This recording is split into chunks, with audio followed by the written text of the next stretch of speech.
Today, we are tackling a subject it's maybe one of the most misunderstood and, frankly, emotionally charged topics in all of modern health. We're talking about body fat. It really is. It's a topic that sits right at the intersection of, biology, economics, psychology, hmm and it is absolutely steeped in social stigma. Right. For decades, the whole conversation has been so reductive. It's all focused on aesthetics or this simplistic moralizing about willpower. Yeah, this idea of laziness. Exactly.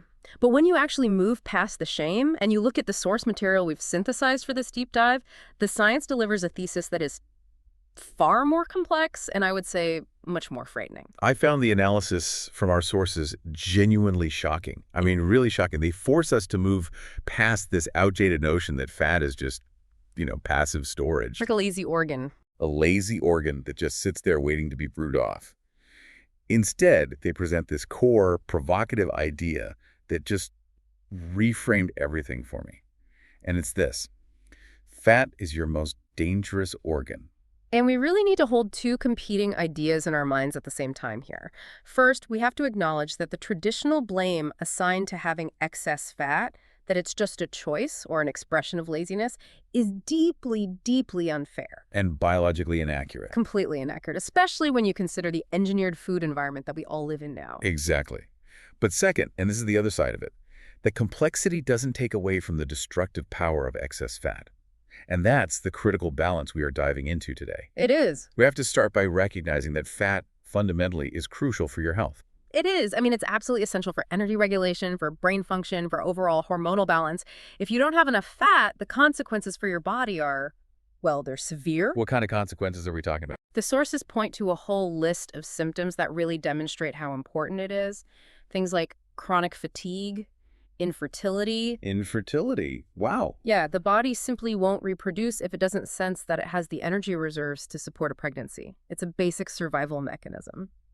Then you have a weakened immune system and severe bone density loss that can lead to osteoporosis. So having too little fat is unquestionably dangerous. Unquestionably. But as we established, having too much throws the entire endocrine system, this whole hormonal communication network, into complete and utter chaos. It does. So our mission in this deep dive is to give you a shortcut to understanding why this disruption happens. We want to detail the complex biological reality of what fat actually does inside your body when it reaches that point of overload. And the global context for this conversation is just enormous. Our sources highlight a statistic that is.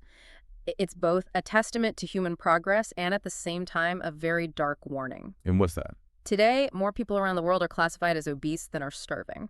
That is just a staggering reversal of the entire human condition. It is. I mean, in a sense, it represents one of the biggest victories in all of human history. Right. We solved the ancient problem of scarcity, of widespread famine. But in solving that one problem so efficiently, we introduced a new, enormous biological crisis. A crisis that our ancient, highly optimized bodies are just not equipped to handle. Not at all. And that evolutionary mismatch is precisely where we have to begin this investigation. Okay, let's unpack this then.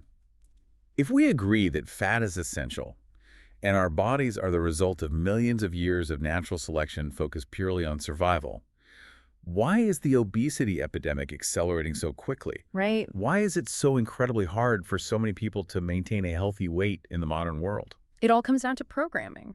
It's our biological programming. If you look at our evolutionary background, say, over the past 2 million years, the core challenge for our ancestors was simple: survival against scarcity. Right, finding enough food was the main job.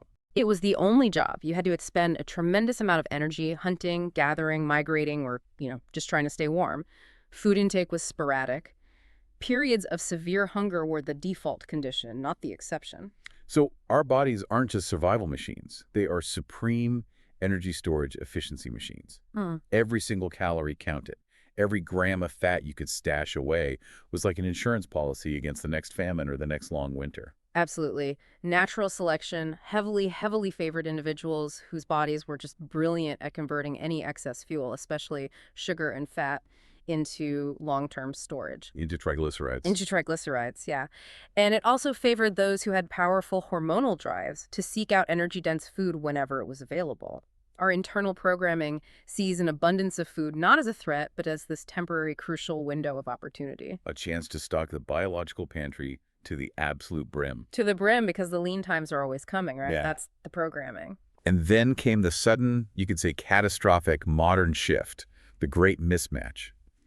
In the space of roughly 100 years, and accelerating really rapidly in the last 50, we achieved an overabundance of food. An overabundance that requires minimal, often zero, physical movement to obtain. The conflict is just profound. It is. You've got this ancient biological programming that's screaming, eat everything now, store all the energy you can because the lean times are just around the corner. But the lean times never arrive. They never arrive. The refrigerator is always full, the drive-thru is open 24/7, and we can order literally anything to our door with a single click.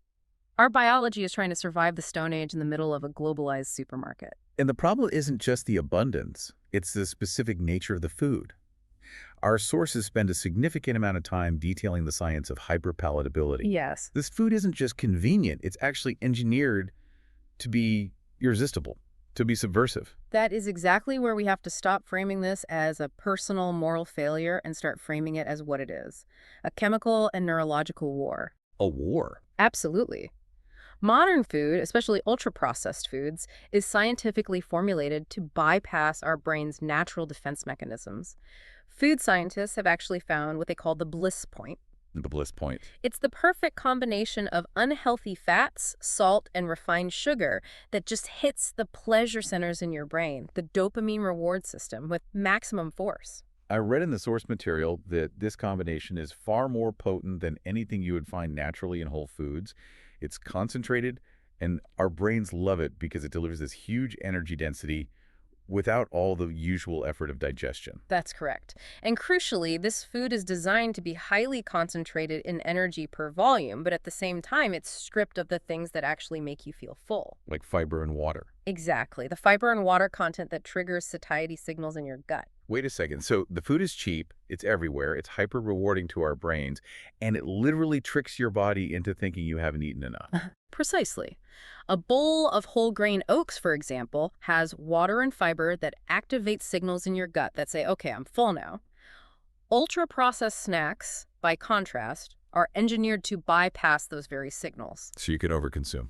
It allows us to regularly overconsume hundreds, if not thousands of calories without ever consciously feeling satiated.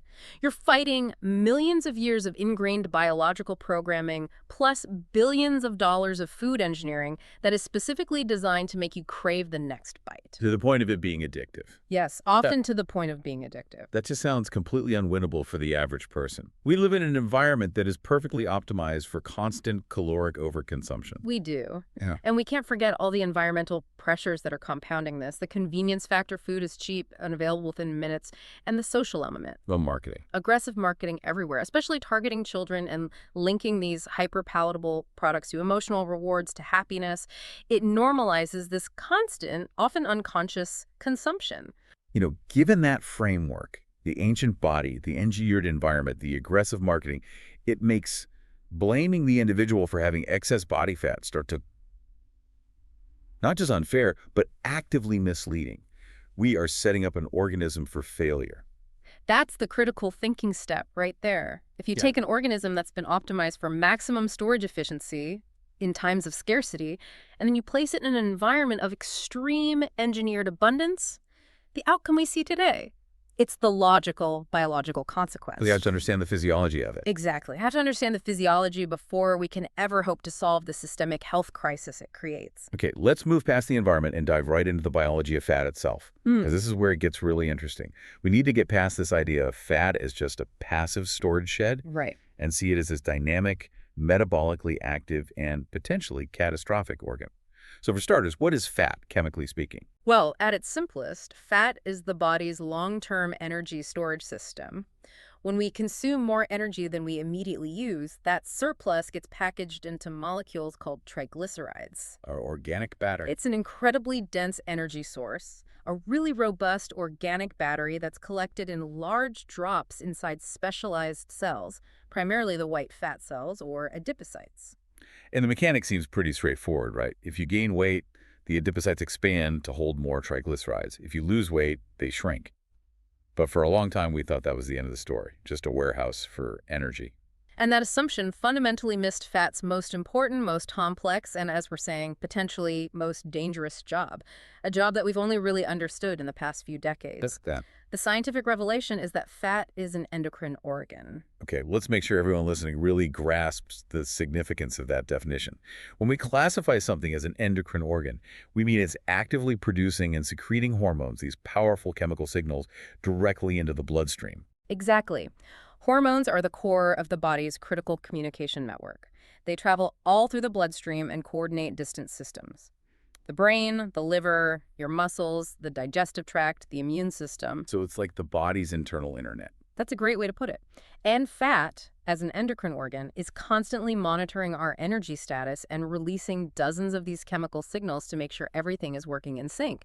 It is the central hub for energy coordination. But the sources we looked at state that once we become overweight or obese, this fat organ and the many hormones it releases turn insane. It shifts from being a coordinating regulator to a massive source of systemic disruption. Yes, and this is where the location of the fat becomes absolutely critical to understanding the danger. In adults, we primarily deal with two main types of white fat depots. The first one is subcutaneous fat. That's the soft, gooey layer you can pinch and grab just underneath the skin, right? That's the stuff. Subcutaneous fat serves several helpful functions. It's insulation against cold, and it's our primary long-term energy storage. While having excessive amounts of it is metabolically taxing, it's generally the less risky type of fat. It's often referred to as benign fat storage. Yeah, and the second type is the villain in this story, visceral fat. Yes. This is the fat that's nestled deep inside the torso, woven between your sensitive internal organs like the liver, the pancreas, and the intestines. And visceral fat provides some cushioning, sure, but its danger comes from two key factors: its proximity to all the major organs and its high metabolic activity. Visceral fat cells are, as the sources say, super sensitive to stress hormones, Which hormones? cortisol and adrenaline. I found that detail genuinely shocking. We think of stress as this emotional or mental thing, but the science says that everyday chronic stress, a stressful job, sitting in traffic, political anxiety, directly activates this deep, dangerous fat depot. It does, and this is another one of those evolutionary mismatches. For our ancestors, a surge of cortisol or adrenaline meant a saber-toothed cat was coming. Fight or flight. Exactly. It required an immediate fight or flight response. So the visceral fat cells evolved to respond instantly by releasing fatty acids directly into the bloodstream and straight to the liver via the portal vein. This was meant to be rapid-fire fuel to power the muscles for immediate survival. So we sit at our desks, stress about a deadline, and that ancient programming kicks in, spiking our blood with raw fuel, with fatty acids, even though the only physical movement we're doing is typing. Exactly. And on top of that chronic spiking, visceral fat is just inherently very metabolically active. It's positioned perfectly, dumping its contents right into the portal circulation, which goes directly to the liver to communicate these stress and energy signals to the core organ systems first. This proximity and this activity, it leads to a really clear, actionable implication for anyone listening. Your body shape is a far better predictor of health risk than your weight alone. This is the key insight we really have to stress. Our sources highlight that two people can have the exact same body weight, the same overall percentage of body fat, but possess vastly different health risks based purely on where that fat is stored. The dreaded apple shape, where fat accumulation is concentrated around the torso, that's the much higher risk category. It is, because that accumulation is a sign of high levels of visceral fat. It's highly active, highly sensitive to stress, and it's dumping inflammatory material directly into the core organ system. And the pear shape. The pear shape, where fat is stored mostly in the hips and the limbs, is much less risky. That fat is primarily subcutaneous. It's acting more like benign insulation and storage rather than an inflammatory organ screaming alarm signals right into your abdomen. Understanding that distinction is just vital then. It's vital for accurate health assessment and for understanding the specific biological threat we're actually talking about. Okay, so let's follow this destructive cascade now. We've established that when visceral fat accumulates excessively, it turns insane. But what is the precise cellular and chemical mechanism? How does this endocrine organ transition from a regulator to a destroyer? How does it begin to poison the system? The destruction begins with simple physics and physiology. The fat cells, the adipocytes, they just bloat up to their maximum structural capacity. They simply get too big, too fast. And the problem with getting too big is that the supporting infrastructure, the blood supply, it can't keep up. Correct. They physically outgrow the existing capillary network that surrounds them. They become starved of oxygen, a state we call hypoxia or anoxia. They're also starved of necessary nutrients. They're suffocating. They're suffocating. This physiological suffocation causes them to become critically stressed. And this is where that powerful metaphor comes into play. When you carry excessive visceral fat, your fat is fundamentally a wounded, suffocating organ. And wounded organs leak. The stress and the dying cells, they release this constant stream of highly toxic material. We're talking excess free fatty acids, cellular debris, and inflammatory stress molecules, which are known as cytokines. And they leak directly into the circulation. Directly into the circulation. And since the visceral fat is already triggered by cortisol, it just exacerbates this leak, creating a chronic, low-grade internal infection that never, ever resolves. And what do these vast amounts of free fatty acids do once they're leaking into the blood and traveling to the body's other central processing plants, like the liver? Well, they create an overfeeding problem. The blood becomes intensely fatty. Organs that are central to metabolism, the liver and muscle tissue, they receive this massive, constant influx of fat that they are just not structurally prepared to handle. They simply can't keep up anymore with the volume of fuel. So the organs become overwhelmed and, for lack of a better term, they get gummed up. Exactly. The liver, which is supposed to process and package fuel, starts to store the excess fat internally. This leads to non-alcoholic fatty liver disease, or NAFD, which is now one of the fastest growing liver problems in the developed world. And muscle cells. Muscle cells also become saturated, which is a major, major precursor to insulin resistance, a topic we are definitely going to dive into in depth shortly. But the body, it interprets this cellular stress and the presence of all these dying cells as a massive emergency, right? This is when the immune system gets involved in a way that turns the fat tissue into a war zone. This is the most destructive step. Right. The immune system invasion. The stressed and dying fat cells, they send out these powerful emergency chemical signals, chemokines, which act like flares. They call in armies of macrophages. Macrophages are the immune system's first responders. They are. They're designed to clean up dead tissue and fight acute threats. So they invade the fat tissue, desperate to eliminate the cause of the stress. But because the underlying cause is the physical excess of fat itself, they can't fix the problem. They just move in permanently. They become chronic residents. They form these distinct clusters around the stressed fat cells, which scientists call crown-like structures. And this transition marks the onset of chronic inflammation. The sheer scale of this immune shift is alarming. Our sources noted that in a lean, healthy person's fat tissue, immune cells only make up about 5% of the total cell count. 5%, so just a low background presence. A background hum. But in an obese person's fat tissue, that number can skyrocket. It can reach up to 40%. 40%. 40%. Think about that number for a moment. That means nearly half of that tissue's volume is dedicated to an ongoing, chronic, futile emergency response. It is a biological civil war. That is a shocking statistic, 40%. That's resources that should be fighting actual infections. Now they're stuck perpetually managing distressed fat cells. And that active immune presence causes chronic systemic inflammation. Sometimes we call it meta-inflammation. You know, acute inflammation helps you heal a cut, but when it becomes chronic, it's like the entire body is permanently under friendly fire. Friendly fire. Those macrophages and immune cells are constantly releasing pro-inflammatory cytokines, which travel through the bloodstream, bloating tissue, causing pain, and releasing alarm signals systemically everywhere. Okay, now we can connect that profound systemic alert to the catastrophic impact on the cardiovascular system. How does this continuous back of inflammation translate into heart attacks and strokes? Well, the inflammation molecules and the excess free fatty acids that are circulating in the blood, they're fundamentally abrasive to delicate structures. They cause damage to the endothelium, which is the thin lining inside your blood vessel walls. This essentially rips countless tiny wounds into the insides of your arteries. A constant low-level internal abrasion on every major artery in the body. Yes. And the body's response is desperate and predictable. It initiates a complex healing process. It calls in cholesterol, immune cells, cellular debris to patch these wounds. This is what forms atherosclerotic plaques. And the plaques narrow the arteries. They narrow the arteries, reducing the vital flow of oxygen-rich blood, not just to your limbs, but crucially, to the heart itself, through the coronary arteries. And the chronic inflammation doesn't just damage the pipes, it also puts the entire system under intense pressure. Exactly. The inflammatory signals, cause what's called vasoconstriction, the narrowing of the blood vessels, and they damage the kidney's ability to regulate fluid balance. This leads to a significant rise in blood pressure or hypertension. So the heart has to work harder. Exponentially harder, pushing blood through increasingly constricted and plaque-filled vessels. The resulting strain and the blockages, they combine to massively increase the risk of heart failure, heart attacks, and strokes. It's an unavoidable endpoint of chronic fat-driven inflammation. Okay, so beyond the sheer systemic inflammation, the regulatory systems, the hormones that manage our energy intake and output, they start to fail spectacularly. If the fat organ is the great energy regulator, its failure causes chaos across multiple systems.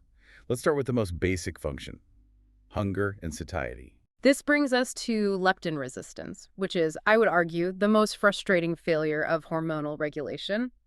Leptin is the satiety hormone. The I'm full hormone. The I'm full hormone, yeah. It's produced by fat cells. In a healthy state, when your energy storage reaches a sufficient level, leptin is released to tell the hypothalamus in your brain, okay, we are full, stop eating and maybe increase energy expenditure. It's the internal food thermostat, and it keeps everything in balance. But when you have a massive excess fat organ, you have a constant, overwhelming flood of leptin. You would logically expect the person to simply stop eating and, melt the excess away. And that is the cruel paradox. When the brain is bombarded by this constant maximal leptin signal, the receptors in the hypothalamus, they get fatigued. They become resistant. They just get tired of hearing it. They essentially turn down the volume on the constant scream from the fat organ. This is the state known as leptin resistance. So the fat stores are screaming, we have massive energy reserves, stop eating. But the brain, suffering from signal fatigue, simply isn't hearing the message anymore. And the result is a broken thermostat. The brain incorrectly perceives the body to be in a state of energy starvation, which leads to two things: intense, perpetual hunger, and a signal to slow down metabolism and energy expenditure. Which makes weight loss feel physically and biologically torturous. Exactly. This breakdown is just crucial for understanding that living with obesity is often not a failure of willpower. It is a profound failure of communication between an overloaded endocrine system and the brain's control center. And this hormonal chaos extends far beyond hunger. It massively messes with sex hormone balance, which has profoundly serious consequences, particularly when it comes to cancer risk. The dysregulation is complex. In both men and women, we often see testosterone levels drop. Critically, fat tissue, adipose tissue, it contains an enzyme called aromatase. And aromatase is capable of converting androgens like testosterone into estrogens. So the more fat tissue you have, the more you had of this hormone-converting enzyme factory. You've got it. This leads to a state of chronic estrogen overproduction and exposure, particularly in postmenopausal women, where fat tissue becomes the primary source of circulating estrogen. And that increased hormonal exposure feeds estrogen-sensitive cancers. Yes, it does. Which leads us to the terrifying broad cancer link. I think most people simply do not realize how much the risk of cancer rises with excess fat. This is an area that really must be addressed more publicly. Our sources state that almost 10% of all cancers diagnosed in the United States are directly related to being overweight or obese. Let's just pause on that for a second. 1 in 10 cancer diagnoses could potentially be avoided if the obesity crisis were reversed. That magnitude of risk is comparable to other major lifestyle risk factors like smoking or excessive alcohol use, yet it often takes a back seat in public health messaging. And the risk extends to very specific, aggressive types of cancer: endometrial or uterine cancer, esophageal, kidney, liver, colon, and as we noted, postmenopausal breast cancer. And the mechanisms are twofold, right? The hormonal overexposure and the chronic inflammation. Exactly. First, the hormones, and second, that chronic systemic inflammation we discussed earlier. How does the inflammation fuel cancer growth? Well, cancer is often viewed as a disease of cell replication gone rogue, right? But inflammation provides the perfect environment for it to thrive. Inflammatory cytokines released by that wounded fat organ, they act as growth factors. They essentially give the cancer cells a constant stream of grow signals. So it's like pouring fertilizer on a weed. It's the perfect analogy. They help tumors establish a blood supply, they suppress local immune surveillance, and they allow malignant cells to proliferate and even metastasize more easily. So obese cancer patients, therefore, not only have a higher risk of getting cancer in the first place, but they also have much worse outcomes. They succumb to the disease more often and sooner. Significantly sooner. The inflamed body is simply less equipped to fight back. Okay, this is the critical turning point in the destructive cascade. This is the biological failure that affects the greatest number of people and leads to the most severe long-term complications. The total breakdown of the insulin response, leading directly to type 2 diabetes. Type 2 diabetes is the clearest, most lethal manifestation of the fat organ turning truly deadly. And to really grasp the disaster, we have to start with a clean understanding of what insulin's core function is. Okay. Insulin is a hormone produced by the beta cells of the pancreas. Its job is to act as the key that tells cells throughout the body, in your muscles, your fat, your liver, to open their tiny mouths and consume glucose, or sugar, from the bloodstream. So after a meal, your insulin spikes and it's signaling to all the tissues. Okay. Dinner time. Grab this fuel and take it out of the blood. Precisely. Now let's overlay the effects of that stressed, leaking fat organ we've described. The cells all over the body, those same cells insulin is trying to signal, have been chronically bombarded by inflammatory molecules, stress signals, and excessive free fatty acids. The internal siege. This relentless internal siege causes them to become acutely insulin resistant. The cells are damaged and saturated with fuel, so they refuse to open their mouths even when insulin knocks. The key no longer fits the lock effectively. That's it. They're responding weakly or not at all. Specifically, the flood of fatty acids interferes with the signaling cascade inside the muscle and liver cells, making them reluctant to take up any more glucose. And the body's response? The body's immediate frantic compensation mechanism is to try and scream louder. The pancreas ramps up production dramatically. It pumps out massive amounts of insulin, a state we call hyperinsulinemia, to try and overcome the systemic resistance and force the cells to consume the glucose. And this high insulin, high resistance state is incredibly deceptive because it can go on silently for years without any external symptoms. Yes, this is the state of prediabetes. You might notice some subtle changes, maybe a little more fatigue, increased thirst, or just general hunger. But internally, the damage is accumulating. The pancreas is operating at 150% capacity, relentlessly overworking its beta cells just to manage blood sugar. But the human body is not designed for chronic redlining. Eventually, the system has to break. It does. The sources explain that over years, the chronic stress and this relentless demand accumulate, and the fragile insulin-producing beta cells in the pancreas, which have been so overworked, they stop functioning properly. They get exhausted, they start to die off, and eventually, they just give in. At that point. At that point, the pancreas can no longer compensate for the widespread resistance.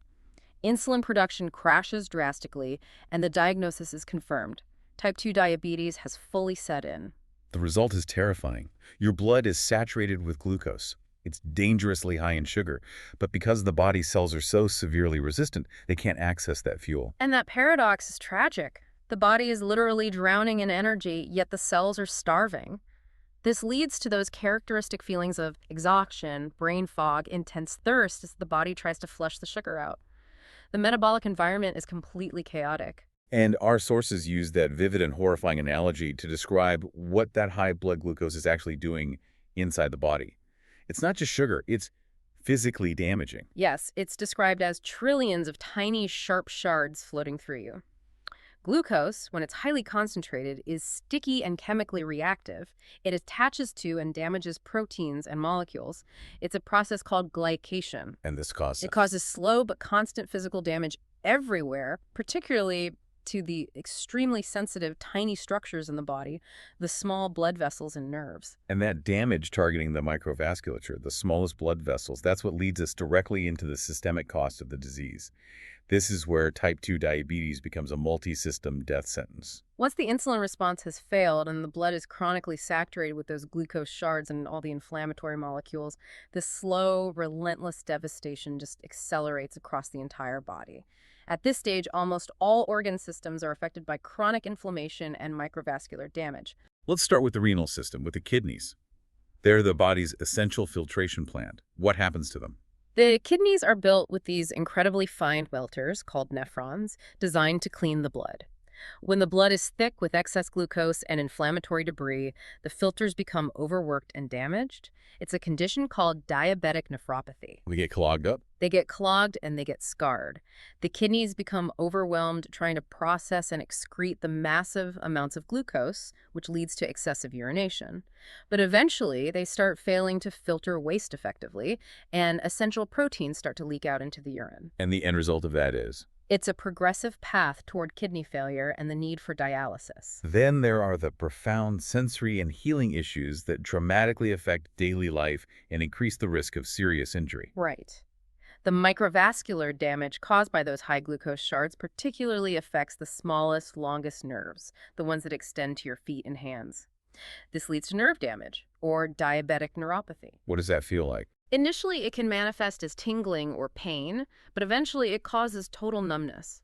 And because the person can't feel cuts or infections on their extremities, and because their immune system is severely compromised by all the chronic inflammation, wounds heal much, much slower. And this is why non-healing foot ulcers and amputations are such a common and tragic complication. Sadly, And what about vision?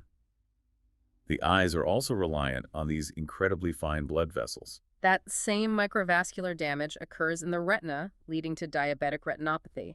The tiny blood vessels in the eye swell, they leak fluid, or they close off entirely. Then new, weak, leaky vessels try to grow to compensate, which leads to blurry vision and, if it's left untreated, permanent blindness. And the cardiovascular issues we talked about earlier, related to the generalized inflammation, they only accelerate dramatically when type 2 diabetes sets in, don't they? They absolutely do. The blood vessel damage accelerates exponentially. Because glucose is so reactive, it causes even more aggressive plaque formation, hardening and narrowing the arteries faster. This means high blood pressure, shortness of breath, and chronic chest discomfort persist, which increases the risk of major cardiac events. It's the leading cause of death for people with T2D. Significantly, T2D patients are far more likely to die from cardiovascular complications than any other cause. We also need to talk about the cognitive and mental health toll, which is often overlooked, but it's profoundly impactful. Chronic systemic inflammation and poor blood flow caused by damaged vessels directly impact the brain. This translates into neuroinflammation, affecting memory, focus, and general mood regulation. The sources link T2D not just to an increased risk of cognitive decline, but also to significantly higher rates of clinical depression. It makes sense. When the entire body is constantly under siege, the mind suffers alongside it. Of course. And finally, the damage extends to intimate health as well. The combination of vascular damage, so poor blood flow, and nerve damage caused by chronic hyperglycemia is a major contributor to sexual health dysfunction. In men and women. In both. It includes severe erectile dysfunction in men and difficulties with arousal and lubrication in women. It is just another clear indication of systemic circulatory failure. So when you look at the total picture, the cost across the kidneys, the eyes, the nerves, the heart, the brain, what does this chronic multi-system damage actually mean for a person's life? The conclusion is stark. The risk of developing just about every possible deadly disease goes through the roof. We are talking about a massive reduction in both lifespan and health span. Our sources state that, on average, a type 2 diabetes diagnosis shaves a full 10 years off your life. 10 years. 10 years. The sources highlight that this chronic systemic destruction is arguably as damaging to your health span as sustained heavy smoking. And the projections for the future are truly alarming. This isn't just about personal health failure. It's a societal, impending catastrophe. It is. If current obesity and associated type 2 diabetes trends continue, the model suggests that up to 1 in 3 Americans are projected to have diabetes by 2050. 1 in 3. We are talking about overwhelming the healthcare system with complications related to a wounded fat organ. The scientific reality is undeniable. Excessive fat strains nearly every single organ system, it fundamentally ages you much quicker, and it leads to massive multi-system dysfunction, often silently until the system breaks down completely. Hashtag OTAOUTORO. So what does this all mean? We've completed our deep dive into the science, moving past all the moralizing to see the cold biology.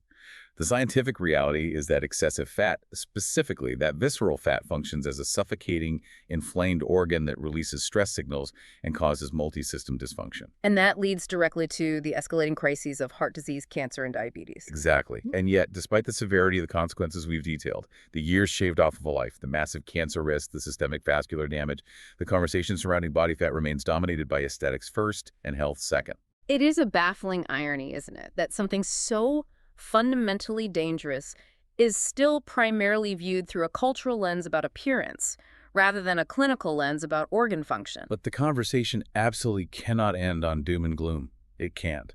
Because the body, even when it's severely damaged, has this profound and immediate capacity for reversal and recovery. That is the hopeful, powerful message embedded in all these sources. Absolutely. The toxic, inflammatory, and hormonal effects we've detailed, most, if not all of them, they basically go away as soon as you lose the excess fat and start adopting a healthy diet. The body is highly responsive to positive change. Let's focus on that mechanism of recovery. What happens when the fat cells contract after healthy weight loss? It's a complete systemic sigh of relief. When the fat cells contract, they are no longer starved of oxygen. The emergency signals cease immediately. The immune system calms down. Those armies of macrophages, they disperse and leave the tissue. The chronic inflammation that was ripping tiny wounds into blood vessels subsides rapidly. And the blood fat and sugar levels. They drop toward normal levels. The body recovers its systemic equilibrium with surprising speed. And this capacity for recovery is true even for those who have crossed the threshold into full-blown disease, right? Crucially, yes.